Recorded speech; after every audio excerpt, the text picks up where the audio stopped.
Hi friends, welcome back to IT Guy channel. I'm hoping that last video of part 1 review of results will be useful to you. So if you have any doubts and clarification, please feel free to put a comment in the video. So I will be able to address those doubts and clarification in my next video or in the comments itself. So we will proceed with the next question as part of the review of the results. Question number 21. Study the process flow below. The outputs for the getNext case are configured below. Okay, getNext case will be case ID. Data is equal to data will be stored in the collection of account details. What is the correct configuration of the expression in the case returned decision stage? Okay. In the case return decision stage, if there is any case ID or item ID is not available, then it should be in. So if there is no item ID stored in the case ID, then it should be go to the in stage. So what will be the correct syntax in the case returned decision stage? Case ID not equal to null. So if it is the case ID, if it is not equal to null means there is some item ID, so we have to proceed. It will go into the yes path. So if there is no item ID is available, then it will go to the no path and the process will end. Okay, hope this is clear. So we will move on to the next question. Next question will be question number 22. Which of the following indicates a case in a work queue is an exception? So the answer will be D. So this is the exception symbol. So the answer will be D. So we will move on to the next question. Question number 23. Which of the following statements regarding the use of work queues are correct? The control room allows the filtering of the displayed queue items using exact tags and by using wildcards. So this is a correct answer. So this means the with the tags we can give anything as we want as like departments or country like that, whatever the case, depending upon the items we are processing, we can give tags. So it can be filtered by using wildcards in the process. So this will be the correct answer. Wildcards are not allowed in the tag filter property of the work queue's business object get next item action. So we can actually use the wildcards, though this will be wrong. So we should not select this answer. Work queue's item status can only be set to completed or exception. No, there will be pending stage. There will be locked stage also available. So you can see in the last question there are four stages are available: completed, locked, which means it is processing, this is pending, this is exception. So this is also the wrong one. So the tags can be used to allow flexibility in the order items or worked within a single work queue. Yes, tags can be allow the process to work within a single work queue by multiple processes. So this is also the correct one. So we will move on to the next question. Next question will be the work queue having the item having three different type of tags, and we have to select what is the correct configuration to get the next item from the queue that is tagged either current or loan. We should select current and loan only. So we have similar kind of question we have seen earlier also. So we have to, in this case we have to put plus sign here. So this is not the correct answer. And we can there is only saving is only left because only three tags are available, so we are removing the saving by putting the minus sign. So the second one will be the correct answer. So we will move on to the next question. Hope this clarifies. If any doubts, please put it in the comments section. So question number 25. Which of the following can you perform in the control room? Yeah, create or queue can be performed in the system tab. system tab only, and encrypt your queue, rename your queue, everything can be done in the system tab only. So refresh your queue only can be done in the control room. So question number 26. In which of these scenarios is it okay not to use a Blue Prism work queue as part of your Blue Prism solution? So where we are not required to use work queue. That is a question. A Blue Prism work queue should always be used. Yes, we have to always use the Blue Prism work queue so that we can have all the data, all the logs details, all the exception details in the work queue itself. So it is always better to have the work queue for every processes. So this is the correct answer and we have selected correctly. So we will move on to the next question. Blue Prism work queue has some exception cases with automatically set exception at a cleanup. So as the exception reason, which of the following cost? So we already discussed about this. Blue Prism has obtained a separate case from the queue before declaring the previous case as exception are completed. Um,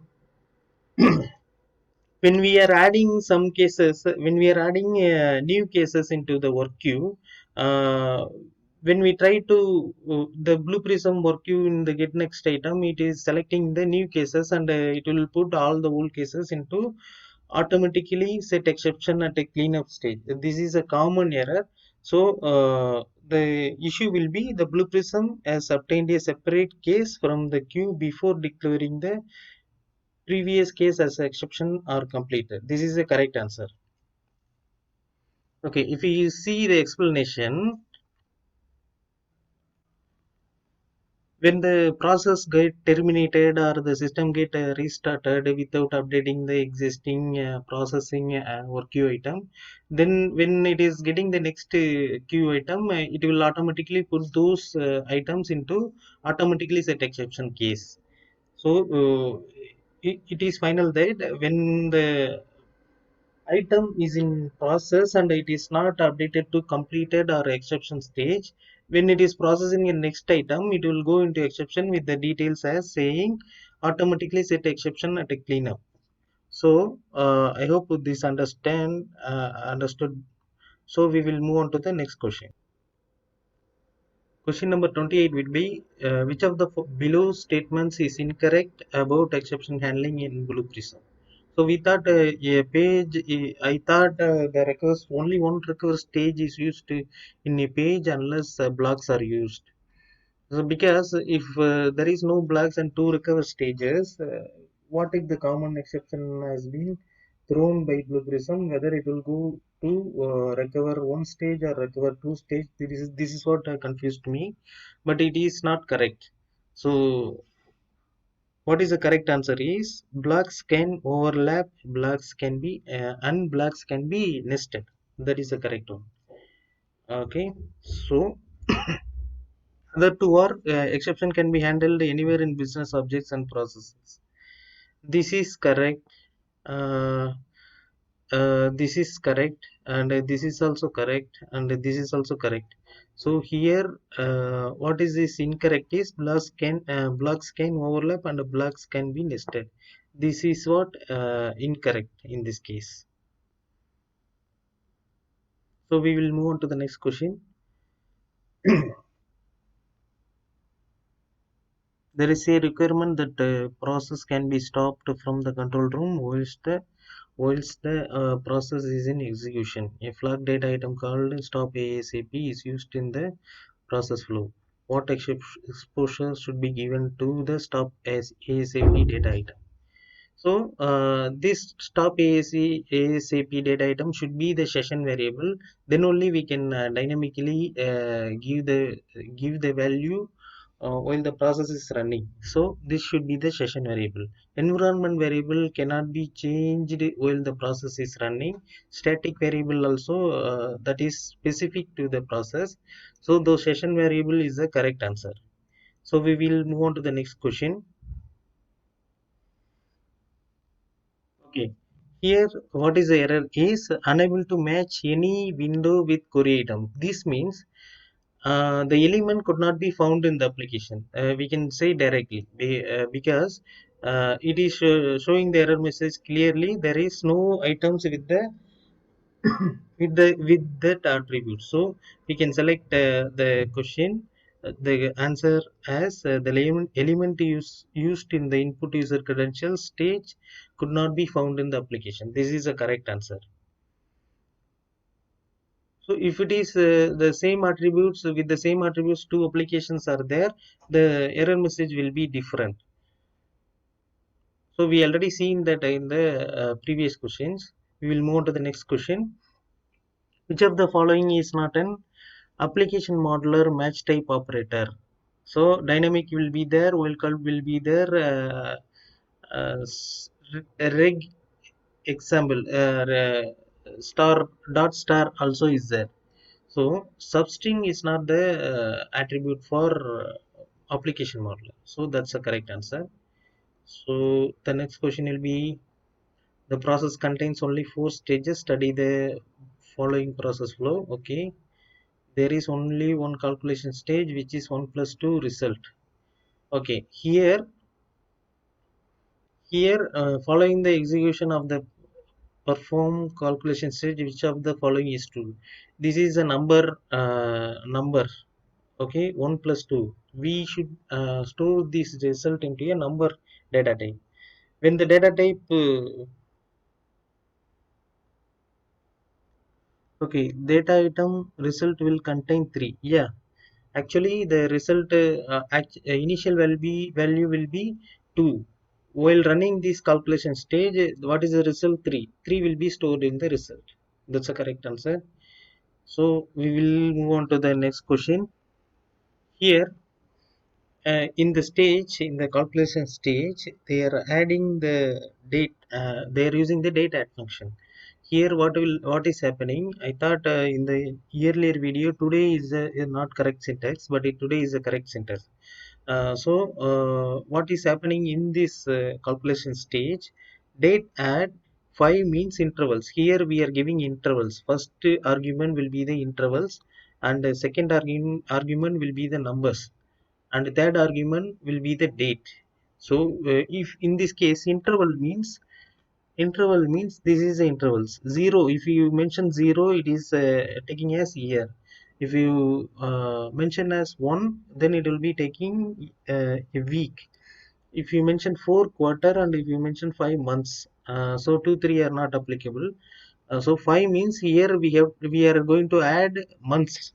So 1 month, here number will be, if you give 2 in the second argument, then we are going to add 2 months. So if you give 4 in the first argument and provide 1 in the second argument, then it is going to add 1 quarter. 1 quarter means 3 months. So total 12 months, quarter means 3 months. 4 quarters are 1 year. Okay. So this is how the date add function works. So in this case, 5 means months, and 1 means 1 month. So 1 month will be added to today's date. That is a correct answer. If you want to test, I already made the same situation in Blue Prism process. Here I have given 5 as month, because 5 means month, and number argument will be 1 and today date. So I'm going to run it now. See here, 3 9 2020. Hope you can see. Okay, otherwise I will make it big. 1 minute. So 3 9 2020, the date will be, the date today is 3 8 2020. So it is going to add 3 months, 1 month. So now I am going to add quarter. So what will be happening? We will see. So 3 11, 3 months it has been added. 8 9 10 11. So 3 months it has added, and 3 11 2020 is the answer. So we will move on to the next question. So which of the following indicates a case in a work queue is successfully completed? Option A. So tick mark is a completed. So we have already selected option A. It is a correct answer. We will move on to the next question. here what is the question is, there is some error in account customer access customer account page. So when you do a step out means it will totally complete the process. So when you do the step out, what will happen, like that the question is. So I have selected wrongly earlier. So what is the correct answer will be, though it will process the error and it will go to the recover stage and it will throw an exception. This is what will happen when you do the step out. So it will directly the error will be thrown in the customer account page and it will go into the recover stage and then it will go throw an exception. It will directly throw an exception when you do the step out. So the fourth one will be the correct one. Okay, similar question is the next question. Same process, but when you do the step over means it will just run this page and then it will move on to the next stage. So that is a step over. It will move on to the next stage and the focus will be in the next stage or here or in the recover one stage.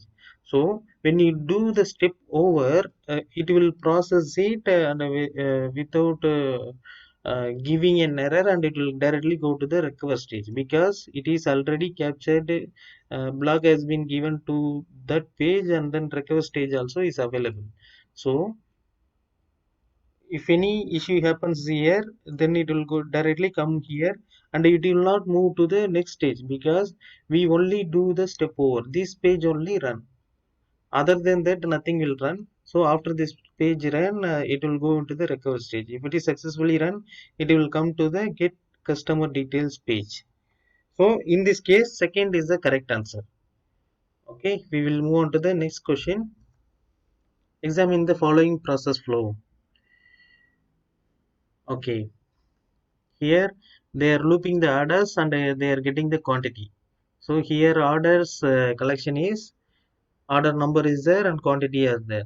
When you here in the calculation stage, which is get quantity, in the calculation stage saved quantity plus orders dot quantity.